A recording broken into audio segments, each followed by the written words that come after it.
केंद्र सरकार के कर्मचारियों को इंतजार खत्म हो गया है। 8वें वेतन आयोग का गठन हो गया है। टर्म्स ऑफ रेफरेंस को मंजूरी दे दी गई है। नई सैलरी के बनने का फिटमेंट फैक्टर प्रपोज किया जाएगा। 8वें वेतन आयोग यानी कि 8th पे कमीशन को लेकर चल रही काफी अटकलें चल रही हैं, जैसे कि फिटमेंट फैक्टर कितना होगा, महंगाई भत्ते का क्या होगा, बाकी भत्ते मिलाकर सैलरी में कितना इजाफा होगा, और सबसे जरूरी क्या प्रमोशन और पे ग्रेड लेवल्स को लेकर कोई बड़ा फैसला लिया जा सकता है। तो चलिए जानते हैं इसके बारे में सब कुछ कि इस बार सैलरी में तो अच्छा उछाल देखने को मिलेगा, और साथ ही फिटमेंट फैक्टर भले ही कितना भी हो, लेकिन कर्मचारियों की सैलरी में अच्छी खासी बढ़ोतरी होती है या फिर थोड़ी कमी। नमस्कार, मैं हूं आपके साथ संध्या बिष्ट और आप देख रहे हैं द इकोनॉमिक टाइम्स हिंदी। दोस्तों, सबसे पहले बात फिटमेंट फैक्टर की।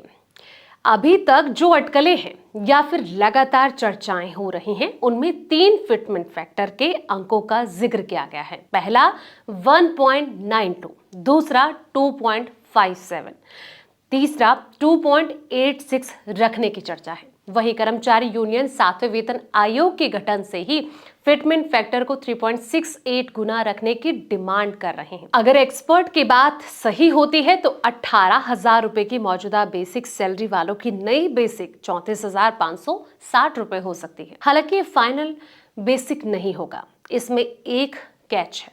केंद्रीय कर्मचारियों के लिए मौजूदा महंगाई भत्ता यानी कि डीएनएस अलाउंस 58% है। ये जुलाई 2025 से लागू है। जुलाई 2025 में एक बार फिर ये रिवाइज होगा। मौजूदा AICPI इंडेक्स के ट्रेंड को देखें तो ये 61% पहुंच सकता है। अगर ये ट्रेंड जारी रहता है तो जनवरी 2026 से लागू होने वाला महंगाई भत्ता 61% हो जाएगा। मतलब एक बार फिर 3% का ही इजाफा इसमें देखने को मिलेगा। लेकिन सरकार ने 8वें वेतन आयोग के ऐलान के वक्त कहा था कि ये 1 जनवरी 2026 से लागू होगा।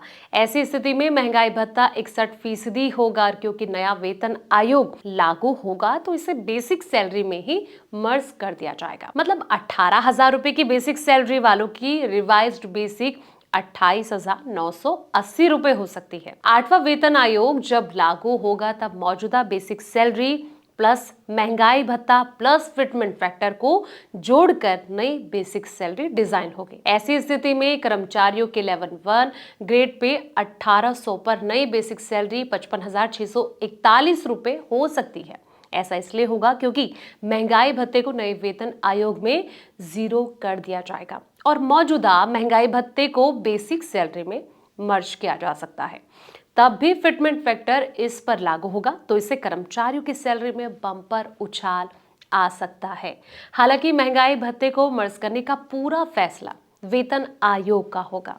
वहीं कैबिनेट से इसे मंजूरी पर डिपेंड करेगा कि अगर सरकार इसे मर्ज ना करके बल्कि एक मुश्त 61% का भुगतान कर्मचारियों को कर देगी तो बेसिक सैलरी वही रहेगी और नई बेसिक 34,560 रुपए होगी। तो फिलहाल इस वीडियो में इतना ही। ऐसे तमाम वीडियोस के लिए आप देखते रहें द इकोनॉमिक टाइम्स हिंदी।